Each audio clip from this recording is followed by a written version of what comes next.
Hello everyone, welcome to study with Gyan Prakash. All state PCS, specially UP PCS और उसमें भी UP PSC RO ARO, साथ ही साथ BPSC और अन्य परीक्षाएं जिसमें जीएस काफ़ी इंपॉर्टेंट होता है। तो सभी के लिए शुरू करते हैं आज के मॉक टेस्ट नंबर 11 को। तो पूरा टेस्ट जो है बहुत ही इंपॉर्टेंट है। सभी जो प्रश्न हैं वो बिल्कुल एग्जाम के लेवल के हैं, यानी कि जिस प्रकार के प्रश्न आजकल की परीक्षाओं में पूछे जा रहे हैं बिल्कुल उसी लेवल के हैं। तो पूरा वीडियो आप लोग ध्यान से देखिएगा। और सोशल मीडिया पर अगर आप हमसे कनेक्ट होना चाहते हैं तो इंस्टाग्राम पर जो मेरी आईडी है वो है स्टडी विद ज्ञान, तो आप हमें यहाँ पर फॉलो कर सकते हैं। और क्वेश्चन नंबर 1 से करते हैं शुरुआत। निम्नलिखित में कौन सा कथन सही है? देखिए, दो कथन यहाँ पर दिए गए हैं। आपको बताना है कि दो युद्ध हैं, प्लासी का युद्ध और बक्सर का युद्ध, दोनों के बारे में दो स्टेटमेंट हैं। कौन सा सही है कौन सा गलत है ये आपको बताना है। तो प्लासी का युद्ध ये ब्रिटिश द्वारा उनकी शस्त्र शक्ति से कहीं अधिक उनके राजनयिक कौशल से जीता गया था। क्या आप इस स्टेटमेंट से सहमत हैं? अगर हाँ तो जवाब दीजिए यस, अदरवाइज नो। और बक्सर का युद्ध अवध के नवाब के साथ समझौता और इलाहाबाद की संधि से चरमोत्कर्ष पर पहुंचा था। तो यहाँ पर देखिए जो दोनों जवाब हैं बिल्कुल सही है, यानी कि विकल्प सी को हम आंसर करेंगे। और बात यहाँ पर चल रही है बक्सर के युद्ध की। तो बक्सर का युद्ध ये 22 अक्टूबर 1764 में बक्सर नगर के आसपास ईस्ट इंडिया कंपनी के हेक्टर मुनरो और मुगल तथा नवाबों की सेनाओं के बीच लड़ा गया था। बंगाल के नवाब मीर कासिम, अवध के नवाब शुजाउद्दौला और मुगल बादशाह शाह आलम द्वितीय की जो संयुक्त सेनाएं थी वो अंग्रेज कंपनी से लड़ रही थी। तो बक्सर का युद्ध कब हुआ था? 1764 में, ये याद रखना। और प्लासी का युद्ध कब हुआ था? 23 जून 1757। तो ये जो युद्ध हुआ था वो मुर्शिदाबाद के दक्षिण में 22 मील दूर नादिया जिले में गंगा नदी के किनारे प्लासी नामक स्थान पर हुआ था, जिसकी वजह से इसे प्लासी का युद्ध कहा जाता है। देखिए, अगला क्वेश्चन भी काफी इंपॉर्टेंट है। प्लासी के युद्ध का कारण क्या था? अंग्रेजों ने कलकत्ता में प्रवेश करने वाले माल पर भारी शुल्क लगाए थे। सिराजुद्दौला का संशय था कि अंग्रेज उसके प्रतिद्वंदियों की तरफदारी करते हैं और अंग्रेजों ने कलकत्ते की किलेबंदी शुरू कर दी थी। एक्चुअली में मैं आपको यहाँ पर थोड़ा डिटेल में ले जाना चाहूँगा, क्योंकि प्लासी का युद्ध का जो कारण था वो काफ़ी जो है इंटरेस्टिंग है। देखिए, यहाँ पर 17वीं और 18वीं शताब्दी में भारत में यूरोपीय कंपनियों का आगमन हुआ, ये तो आप जानते हैं। और जिनका भारत में आने का जो मकसद था वो व्यापार था, लेकिन अपनी बढ़ती महत्वाकांक्षाओं के साथ उन्होंने भारत के विभिन्न क्षेत्रों पर राज करना भी शुरू कर दिया। व्यापार के साथ साथ उन्होंने शासन करना भी शुरू कर दिया। औरंगजेब की मृत्यु होती है और उसके बाद मुगल साम्राज्य जो होता है वो कमजोर पड़ने लगा, और उसका फायदा उठाकर अली वर्दी खान नामक एक आदमी था जिसने 1740 ईस्वी में बंगाल को मुगलों से मुक्त घोषित कर दिया और अपने आप को वहां का नवाब घोषित कर दिया। तो देखो, अली वर्दी खान की जो सबसे छोटी बेटी थी उसका पुत्र था सिराजुद्दौला। और 9 अप्रैल 1756 ईस्वी में जब अली वर्दी खां की मौत हो गई तो सिराजुद्दौला जो था वो नवाब बन गया। तब बंगाल का जो माहौल था वो अंग्रेजों और फ्रांसीसियों के आपसी लड़ाई के कारण काफी अशांत था। अंग्रेज और फ्रांसीसी जो थे वो जगह जगह किलेबंदी कर रहे थे और इस वजह से सिराजुद्दौला जो था वो काफी चिंतित हो गया। उसने दोनों को रोका कि किलेबंदी करना अंग्रेज और फ्रांसीसी बंद करें। फ्रांसीसी जो थे वो मान गए, लेकिन अंग्रेज नहीं माने। तो जब अंग्रेज नहीं माने तो उस पर कार्रवाई की गई सिराजुद्दौला के द्वारा। 1756 में अंग्रेजों की कासिम बाजार स्थित कोठी पर आक्रमण करके उस पर सिराजुद्दौला ने कब्जा कर लिया।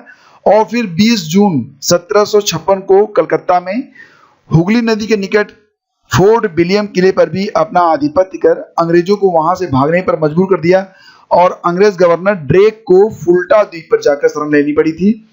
अब फोर्ट विलियम पर कब्जा करने के बाद 146 अंग्रेज जो थे वो बंदी बनाए गए।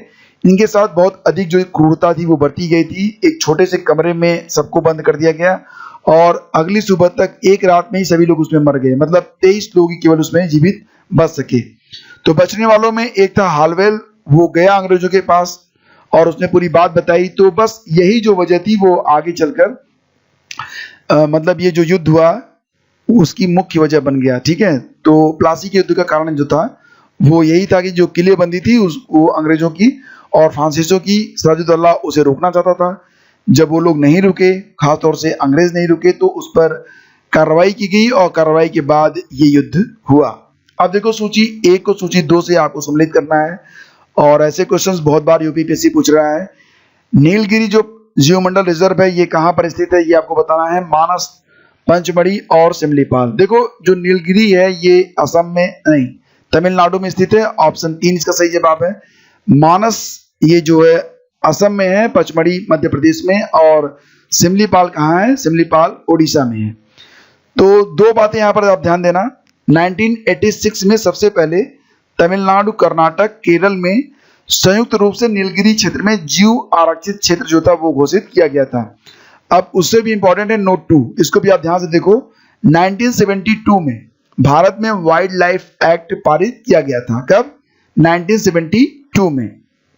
और फिर यही जो वाइल्ड लाइफ एक्ट 1972 है 1972, उसी के अंतर्गत भारत में जो नेशनल पार्क हैं और वन्य जीव अभयारण्य हैं उनकी मतलब स्थापना की जाने लगी।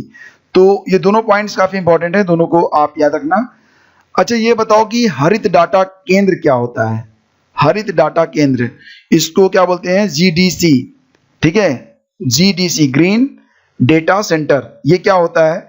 तो देखो यहाँ पर कुल मिला के 4 विकल्प दिए गए हैं और इसमें जो सही विकल्प है वो कौन सा होगा? देखो यहाँ पर ऑप्शन बी सही है। ऊर्जा दक्षता और पर्यावरणीय प्रभाव को अनुकूलित करने के लिए विकसित यांत्रिक प्रकाश व्यवस्था, वैद्युत तथा कंप्यूटर प्रणाली के संचालन, प्रबंधन तथा प्रकीर्णन का निक्षेप स्थान होता है। और ये जो ग्रीन डाटा सेंटर होता है इसके निर्माण में बहुत अधिक जो मॉडर्न टेक्निक होती है वो प्रयोग में लाई जाती है। तो सही जवाब इसका क्या बनेगा? Option B. देखो ये याद रखना, काफी इंपॉर्टेंट क्वेश्चन है और 1-2 बार यूपीएससी में भी ये क्वेश्चन पूछा गया है। निम्न कथनों पर विचार करो। देखो यहाँ पर 2 कथन दिए गए हैं, एक कथन है, दूसरा कारण है, और उसके अनुसार आपको जो कूट नीचे दिया गया है उसके अनुसार आपको सही उत्तर देना है। तो विटामिन बलवर्धक तत्व हैं जिनके अच्छे स्वास्थ्य के लिए थोड़ी मात्रा में आवश्यकता होती है। तो देखो जो विटामिन होते हैं वो बलवर्धक नहीं होते हैं, इससे आपको ताकत नहीं मिलती है। ये मेटाबॉलिज्म जो आपका होता है, उपापचय, उसके लिए काफी जरूरी होता है। तो कथन तो गलत है। और विटामिन ये हानिकारक बैक्टीरिया को मारकर शरीर को स्वस्थ रखने में सहायता करते हैं। तो कारण यहाँ पर सही है, विकल्प डी को हम आंसर करेंगे। और विटामिन से हमें ताकत यानी कि ऊर्जा नहीं मिलती है। यह शरीर के मेटाबॉलिज्म में आसंजक के रूप में कार्य करता है और ऊतकों में एंजाइम बनाता है जो कोशिकाओं और ऊतकों में पोषक तत्वों को परिवर्तित करने में मदद करता है। तो यहाँ पर सही जवाब है option D. Question number next. 24 जून 2020 को अंतरराष्ट्रीय मुद्रा कोष द्वारा जारी, IMF के द्वारा जारी वर्ल्ड इकोनॉमिक आउटलुक जून 2020 के अनुसार वर्ष 2020 में भारत की वृद्धि कितने प्रतिशत आकलित की गई है? देखो ये क्वेश्चन काफी इंपॉर्टेंट है, पूछा जरूर जाएगा। तो इसको आप ध्यान देना कि IMF के द्वारा जो वर्ल्ड इकोनॉमिक आउटलुक जून 2020 में जारी किया गया, देखो 1 अप्रैल में भी जारी हुआ था, उसके बारे में बात नहीं हो रही है, यहाँ पर बात हो रही है जून 2020 के बारे में। उसके अनुसार 2020 में भारत की जो जीडीपी है उसमें कितने प्रतिशत ग्रोथ होगी? तो सही जवाब है -4.5%। तो ऑप्शन डी इसका सही जवाब है। अब देखो पूरी बातें ध्यान से समझ लो, इसमें से कोई भी एक पॉइंट एग्जाम में आपसे पूछा जा सकता है।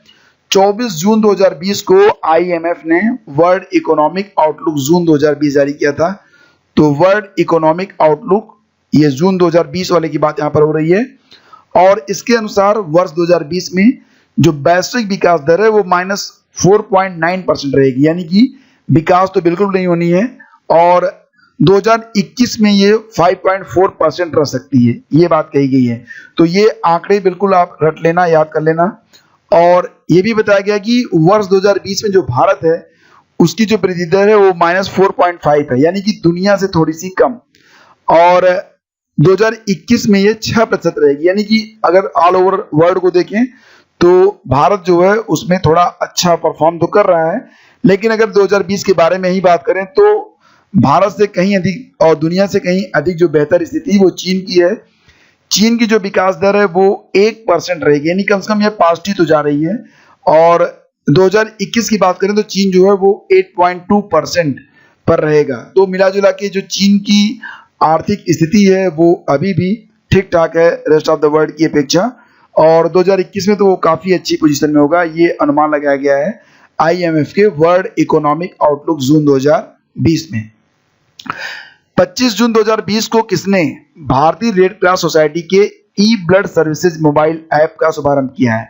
तो देखो ध्यान देना, भारतीय रेड क्रॉस सोसाइटी का ई ब्लड सर्विसेज मोबाइल ऐप का शुभारंभ किया गया है डॉक्टर हर्षवर्धन के द्वारा। डॉक्टर हर्षवर्धन जिनका कॉन्स्टिट्यूंसी कहां पर है? चांदनी चौक, नई दिल्ली।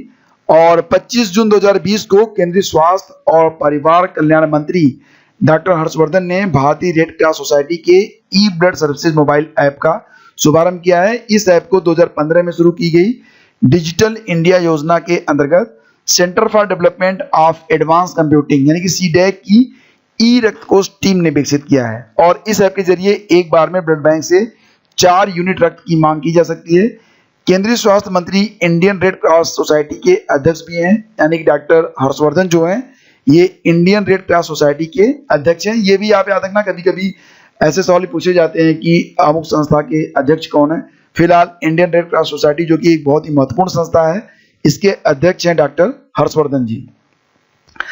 मादक द्रव्य दुरुपयोग और अवैध व्यापार के विरुद्ध अंतरराष्ट्रीय दिवस ये कब मनाया गया? तो देखो, मैं करंट अफेयर्स में जब आपको पढ़ाता हूं तो ये सारी चीजें मैं आपको डिटेल में बताता हूं। अगर आपने करंट पढ़ा होगा तो उसका जवाब आप दे पाएंगे। मादक द्रव्य दुरुपयोग और अवैध व्यापार के विरुद्ध अंतरराष्ट्रीय दिवस, तो ये देखो 26 जून को मनाया गया, यानी कि विकल्प बी हमारा सही जवाब है। थोड़ा डिटेल में जान लेते हैं, रिवीजन कर लेते हैं। तो देखो वर्ष 2020 में इस दिवस की जो थीम रखी गई वो थी बेहतर देखभाल के लिए बेहतर जानकारी, better knowledge for better care. ठीक है, तो ये आप याद रखना। और संयुक्त राष्ट्र महासभा ने 7 दिसंबर 1987 को 26 जून को प्रतिवर्ष international day against drug abuse and illicit trafficking के रूप में मनाने की घोषणा की थी। और इसके तहत सरकारी गैर सरकारी स्तर पर विभिन्न सामाजिक संगठनों और नशा मुक्ति को लेकर जागरूकता अभियान चलाए जाते हैं। अगला क्वेश्चन होगा कि हाल ही में किस संस्थान के वैज्ञानिकों ने मिर्गी-रोधी दवा जिसका नाम है रूफीनामाइड, क्या नाम है? रूफीनामाइड। तो रूफीनामाइड के उत्पादन के लिए एक नैनो प्रौद्योगिकी आधारित पद्धति विकसित की है। और 4 विकल्प यहाँ पर दिए गए हैं, सही जवाब क्या बनेगा फ्रेंड्स?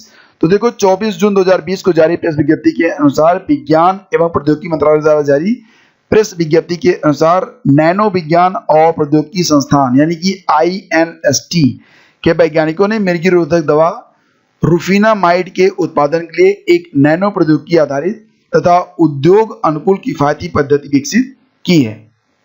ठीक है, तो ये सही जवाब बनेगा इसका क्या? ऑप्शन ए इसका सही जवाब है। और INST क्या है? नैनो विज्ञान और प्रौद्योगिकी संस्थान INST। तो ये भारत सरकार के विज्ञान और प्रौद्योगिकी विभाग का एक स्वायत्तशासी संस्थान है। और डॉक्टर जय मुरुगन गोविंदसामी और INST के उनके सहयोगियों ने एक रिसाइक्लेबल कॉपर ऑक्साइड जो कैटलिस्ट उत्प्रेरक होता है उसका विकास किया है, जो रूफीनामाइड दवा के उत्पादन के लिए मोल रिएक्शन में महत्वपूर्ण भूमिका निभाता है। अगला क्वेश्चन देखते हैं, 25 जून 2020 को कौन कूलिंग उत्पाद और उपकरण कंपनी कैरियर मीडिया इंडिया के नए प्रबंधक नियुक्त हुए हैं? कैरियर मीडिया इंडिया, तो ये कौन है? तस्वीर पहचानते होंगे आप। तो फ्रेंड्स 25 जून 2020 को संजय महाजन ये कूलिंग उत्पाद और उपकरण कंपनी कैरियर मीडिया के नए MD प्रबंध निदेशक नियुक्त किए गए हैं। और वह वर्ष 2016 से कंपनी के मुख्य परिचालन अधिकारी हैं। इस पद पर वह कृष्ण सचदेव का स्थान लेंगे जो कि कंपनी के अब चेयरमैन बने रहेंगे। तो सही जवाब है, ये कौन है? ये है संजय महाजन। निम्नलिखित में कौन सा एक भारतीय का मूल कर्तव्य नहीं है? मतलब अगर आप भारत के निवासी हैं तो आपका कौन सा मूल कर्तव्य नहीं है? वैज्ञानिक मनोदशा, मानवतावाद, जांच व सुधार का भाव विकसित करना, तो विकल्प ए तो बिल्कुल ये आपका मूल कर्तव्य है। जन संपत्ति की रक्षा करना और हिंसा का सत्याग करना ये भी है। भारत की प्रभुसत्ता, एकता और अखंडता को बनाए रखना और उसकी रक्षा करना, तो तीनों विकल्प यहाँ पर सही है, यानी कि तीनों मूल कर्तव्य में नहीं आते हैं। तो चौथा जरूर आएगा, परिवार नियोजन अपनाना और जनसंख्या नियंत्रण करना। देखो ये जो कार्य होता है वो सरकार का, गवर्नमेंट का होता है। हालांकि ये इस पर जागरूकता आपके अंदर भी होनी चाहिए, लेकिन मुख्य रूप से ये मूल कर्तव्य में नहीं आता है। तो देखो जो मूल कर्तव्य है वो संविधान के अनुच्छेद 5 के मौलिक कर्तव्यों का समावेश स्वर्ण सिंह की सिफारिशों के आधार पर 42वें संविधान संशोधन के माध्यम से किया गया है और वर्तमान में जो मौलिक कर्तव्य है उनकी संख्या कितनी है 11। अब देखो कुछ मिला के 4 सवाल हैं और ये 4 सवाल आपको दिए जा रहे हैं होमवर्क के लिए। इसका जवाब आपको कमेंट बॉक्स में देना है एक ही जगह पर और जितने भी लोग सही जवाब देंगे मैं सभी के जो उत्तर होंगे उनको रिव्यू भी करूंगा। तो भारत के कार्यवाहक मुख्य न्यायाधीश की नियुक्ति कौन करता है, ये पहला सवाल हो गया। अगला है मूल अधिकारों को प्रवर्तित करने की शक्ति किसके पास है, अगर आपको पता है तो फटाफट कमेंट करिए। और किस अनुच्छेद द्वारा अस्पृश्यता यानी कि छुआछूत को समाप्त किया गया है, बहुत बार पूछा गया सवाल। और कौन सा सागर जो है वो ईरान की उत्तरी सीमा को स्पर्श करता है। तो कल के मॉक टेस्ट से ये क्वेश्चन लिया गया है चौथा वाला, तो इसका जवाब आपको बताना है। तो फ्रेंड्स ये हो गया आज का मॉक टेस्ट और उम्मीद करता हूं कि आपको बहुत सारे नए जो फैक्ट हैं वो पता चले होंगे। तो मिलेंगे आपसे हम कल एक नए वीडियो में और कुछ नई जानकारियों के साथ, कुछ नए प्रश्नों के साथ। बने रहिए हमारे साथ और चैनल को अगर आपने अभी तक सब्सक्राइब नहीं किया तो सब्सक्राइब कर लीजिए, बेल आइकन को प्रेस कर दीजिएगा। Thank you so much.